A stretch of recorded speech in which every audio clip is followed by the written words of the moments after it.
awal tahun kemarin, 2021 itu saya coba mengerjakan jurnalis keluarga. Jurnalisme mahasiswa juga di Manokwari, atau saya kemarin sampai ke Sorong di tahun sebelumnya, malah 2020 saya mengerjakan itu, tapi kemudian berpusat di Manokwari. Saya coba kerjakan itu dengan beberapa kawan, termasuk kawan Patrick, ada satu kawan lain juga. Kita coba kerjakan itu di kalangan mahasiswa jurnalis warga. Secara organisasi di Manokwari ini belum terbentuk, sekalipun kami dengar ada semacam ini juga organisasi kewartawanan, ya, organisasi profesi ini secara nasional ada katanya, tapi menurut kami itu belakangan dulu. Yang terpenting adalah kawan-kawan muda ini bisa menulis. Ada mahasiswa, ada pemuda, jurnalis warga. Pers mahasiswa aja, jadi jurnalis warga. Jurnalis warga, gitu. Itu sepanjang tahun kemarin sampai sekarang masih kita kerjakan. Jadi sudah sekitar 100-an yang belajar, yang mudah-mudahan apa yang diberikan ke mereka, apa berupa apa bentuknya? Metodologi menulis. Pelatihan. Okay. Workshop menulis. Itu Bang Alex sendiri memberikan atau saya leading programnya, saya leading prosesnya.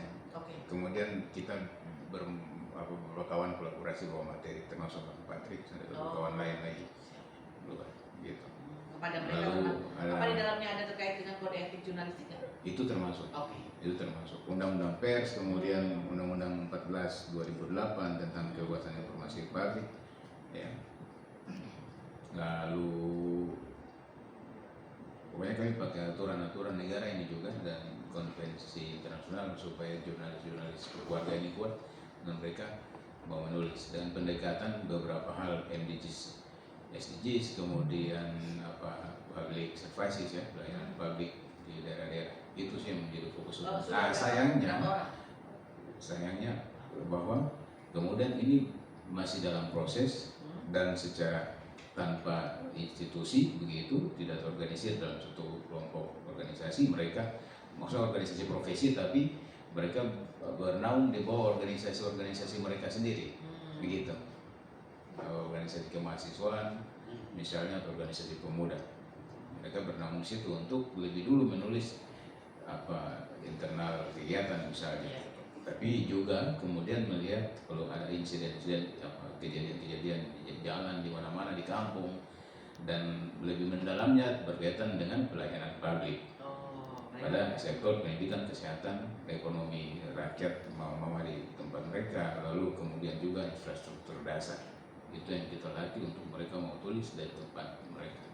Nah, dalam proses itu kemudian kita belum berhubungan atau berkaitan langsung dengan pemerintahan, dengan pihak pemerintah.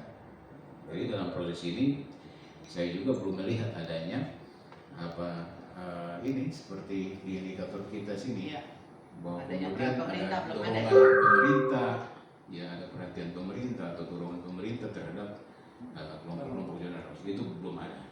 Gitu. Itu kenapa? Boleh tahu nggak alasannya? Karena memang jurnalis keluarga dianggap bukan sebuah media yang belum sampai ke tataran itu, menurut saya, karena ini tidak terorganisir dalam, ya, bahwa kemudian itu dianggap ilegal. Kita baru memulai lah, katakan begitu. Kalau di tempat lain mungkin 10 tahun lalu sudah jalan gitu. Kita baru memulai 1 tahun ini. Gitu. Kalau kebiasaan orang nulis di blog misalnya, ya, blogger-blogger kita itu sudah lama. Tapi tidak banyak orang juga, tidak banyak kawan juga intelektual yang mau menulis di situ. 1-2, ya, kawan-kawan akademisi mungkin menulis di jurnal-jurnal mereka. Tapi di media sosial misalnya, memanfaatkan media sosial untuk menulis berita misalnya, informasi cepat, ya, yang pendek aja, straight begitu, ataupun mungkin agak indeks reportase, itu belum ada. Opini mungkin juga, kemudian di beberapa media, dan tidak continue sayangnya. Sedangkan untuk jurnalis warga ini sendiri belum terorganisir tadi, walaupun ada mereka di organisasi kemahasiswaan atau pemuda, dan belum berhubungan langsung dengan pemerintah. Sehingga soal kemudian pemerintah itu kita belum ada peran, belum ada peran pemerintah dalam proses ini. Dorongkah, tekankah, itu kita belum mendapat. Tapi Tapi aku mau ke next pernyataan ya, langsung ke Bang Alex aja langsung.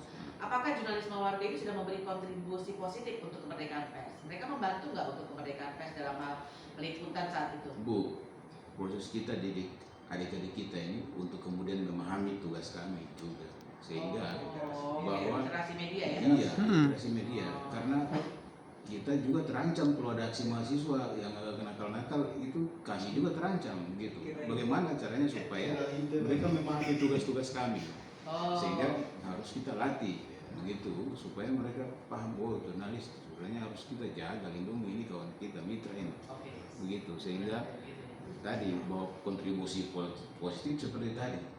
Ini sementara jalan, kita berjuang untuk kita berjuang supaya kita saling memahami di lapangan begitu, jangan saling nyerang seharusnya.